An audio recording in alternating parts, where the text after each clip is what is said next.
Alors, qu'est-ce que l'aide? Imaginons le cas concret d'un agriculteur qui voudrait labourer son champ plus rapidement.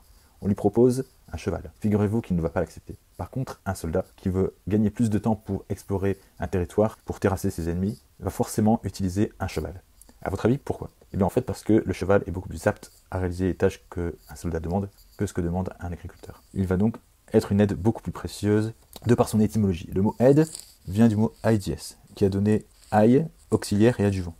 Ce travail, c'est lié à une succession de tâches qu'on va ordonner à cette aide. Mais qu'est-ce qu'une tâche? Une tâche s'apprend. Une tâche, c'est une réalisation d'un ensemble de comportements qui vont permettre de réaliser des objectifs. Cette tâche nécessite une charge physique et mentale. Cette tâche va également aboutir à un objectif qui implique donc une notion d'efficacité. Et cette tâche doit pouvoir être reproductible. Par exemple, labourer un champ ou alors amener quelqu'un d'un point A à un point B à une certaine vitesse. Donc, ce qui va faire que l'aide sera utile à quelqu'un plutôt qu'à un autre, ce sera le fait que j'ai une gratification à la fin de cette activité. Si je reçois une récompense, mon aide sera utile. Dans le numérique, en quoi on peut utiliser cette aide? Alors, un ordinateur, un logiciel, un drone, un bot sont des aides. Parce que, intrinsèquement, ils ont pour but d'assister l'humain dans leurs tâches quotidiennes. Par exemple, dans la suite Microsoft, vous avez un outil qui s'appelle Power Automate et qui permet de réaliser des tâches que l'humain ne pourrait pas réaliser.